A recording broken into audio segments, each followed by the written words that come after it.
अस्सलाम वालेकुम। Chapter number 1 biological molecules. और बायोलॉजिकल मॉलिक्यूल्स आज स्टार्ट करने जा रहे हैं। हम इसका फर्स्ट टॉपिक है हमारे पास इंट्रोडक्शन ऑफ बायोकेमिस्ट्री। इसमें बायोकेमिस्ट्री का इंट्रोडक्शन देखेंगे और बायोकेमिस्ट्री के इंट्रोडक्शन से पहले हमें ये मालूम होना चाहिए कि बायोकेमिस्ट्री एक्चुअली है क्या। तो biochemistry actually is the branch of biology which explain the biochemical basis of life is called biochemistry. तो अगर हम इस वर्ड को ब्रेक डाउन करके देखें तो बायो मीन्स लाइफ और केमिस्ट्री मीन्स केमिकल रिएक्शंस। तो एक्चुअली जो लिविंग ऑर्गेनिजम्स हैं उनकी बॉडी में होने वाले केमिकल रिएक्शंस की स्टडी को हम बायोकेमिस्ट्री कहते हैं। It is one of the most important branch of biology due to some reasons given below. अब डिफरेंट रीजंस की वजह से इसे एक अहम ब्रांच के तौर पर स्टडी किया जाता है। और वो रीजंस क्या हैं? एक्चुअली ये जो बायोकेमिस्ट्री है it provide information about all the processes carried out in the living organisms. जो लिविंग ऑर्गेनिजम्स हैं उनकी बॉडी में चलने वाले तमाम किस्म के प्रोसेसेस को एक्चुअली इसी ब्रांच के अंदर स्टडी किया जाता है, क्योंकि हर प्रोसेस में केमिकल रिएक्शन इन्वॉल्व होता है। तो ये प्रोवाइड कर रही होती है हमें information about different type of flow of information from nucleus to cytoplasm, यानी किस तरह से न्यूक्लियस के अंदर जो इंफॉर्मेशंस होती हैं वो साइटोप्लाज्म में ट्रांसफ़र की जाती हैं। ये तो हम जानते हैं ना कि nucleus actually is the brain of cell. तमाम किस्म की फैसले या डिसीजन न्यूक्लियस में लिए जाते हैं और उसके बाद वो साइटोप्लाज्म को इंफॉर्मेशन ट्रांसफ़र की जाती हैं। किस चीज़ के ज़रिए ट्रांसफ़र की जाती हैं? यानी डीएनए पहले एमआरएनए को तैयार करता है, एमआरएनए फिर वो इंफॉर्मेशन लेकर और साइटोप्लाज्म के पास आता है। और अगर किसी किस्म की प्रोटीन की सिंथेसिस करनी हो तो उसका मैसेज भी न्यूक्लियस से साइटोप्लाज्म में आता है। तो उसके अलावा डिफरेंट टाइप के जो भी केमिकल रिएक्शंस, मैकेनिज़म्स या मेटाबॉलिक एक्टिविटीज़ सेल्स के अंदर हो रही होती हैं, उन सब में एक्चुअली यही बायोमोलिक्यूल्स या केमिकल रिएक्शंस इन्वॉल्व होते हैं, जिनकी स्टडी एक्चुअली हम बायोकेमिस्ट्री के अंदर करते हैं। सेकेंड एक्चुअली इसकी जो इम्पोर्टेंस है, it provide information about abnormal mechanism which lead to diseases. यानी हमारी बॉडी में होने वाले डिफरेंट टाइप के एबनॉर्मल मैकेनिज्म, लाइक डीएनए के अंदर कोई ख़राबी आ गई है, कोई एंजाइम्स जो है वो लैक कर रहा है, या किसी हार्मोन की सेक्रीशन इंक्रीज़ हो गई है या डिक्रीज़ हो गई है। ये तमाम जो हमारी बॉडी के अंदर एबनॉर्मल मैकेनिज़्म चल रहे होते हैं, एक्चुअली वो डिफरेंट काइंड की बीमारियों को जन्म देते हैं या प्रोड्यूस करते हैं।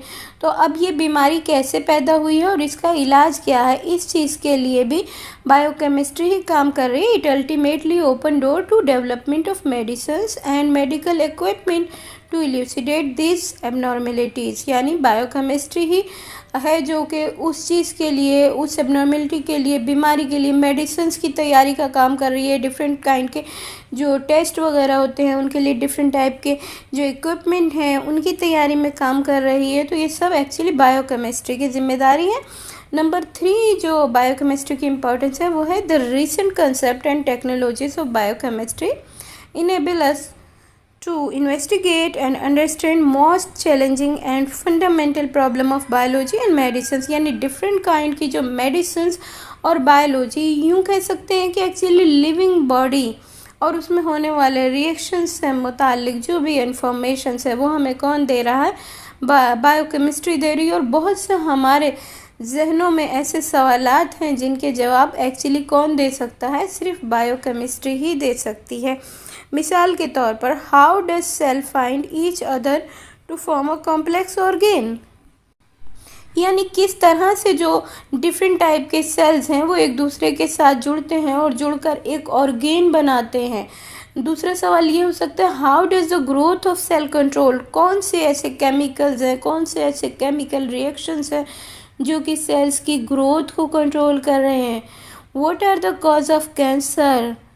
कौन सा ऐसा केमिकल है जो इंक्रीज़ हो जाता है या डिक्रीज़ हो जाता है। क्यों आखिर सेल की ग्रोथ इतनी एबनॉर्मली इंक्रीज़ हो जाती है।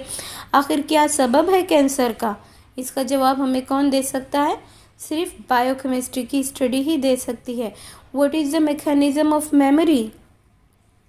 किस तरह से हमारी मेमोरी काम कर रही है, क्यों लॉस हो जाती है और क्यों किसी की मेमोरी इतनी इंक्रीज़ होती है, कौन से एंजाइम्स इन्वॉल्व होते हैं, कौन से हार्मोन्स इन्वॉल्व होते हैं, क्या मैकेनिज्म काम कर रहा है एक्चुअली हमारी मेमोरी के पीछे।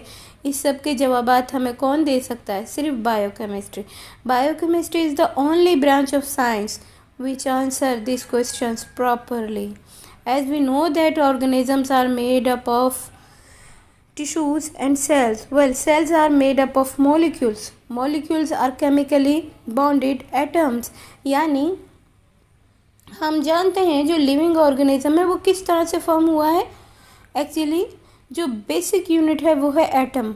एटम दो तरह के या दो से ज़्यादा एटम मिलते हैं तो क्या बनता है? एक मॉलिक्यूल बनता है। और जब डिफरेंट टाइप के मॉलिक्यूल्स आपस में मिलते हैं तो सेल ऑर्गेनेल बनते हैं, और सेल ऑर्गेनेल जब आपस में मिलते हैं तो एक सेल बनता है। It means that fundamentally living things और organisms are made up to chemical which explain the second postulate of cell theory. यानी इससे ये बात तो हम समझ चुके हैं कि तमाम ऑर्गेनिजम्स के बनने के पीछे बेस क्या थी। एक्चुअली एटम से जो मॉलिक्यूल्स बने थे, यानी केमिकल। एटम क्या है एक्चुअली? केमिकल। केमिस्ट्री के अंदर स्टडी करते हैं तो बेस क्या है? वो केमिकल्स हैं। और यही सेल थ्योरी का एक पॉइंट है actually. Structural and function of cell are dependent upon their chemical composition. यानी किसी भी सेल का जो स्ट्रक्चर और फंक्शन होता है वो डिपेंड करता है किसके ऊपर? उसकी केमिकल कंपोजिशन के ऊपर।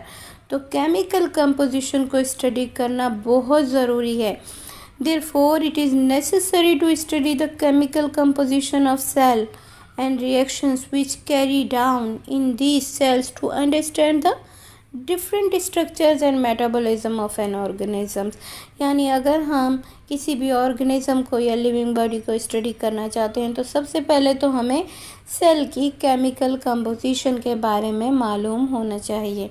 इंशाल्लाह अपने नेक्स्ट लेक्चर के अंदर हम केमिकल कंपोजिशन ऑफ सेल को स्टडी करेंगे।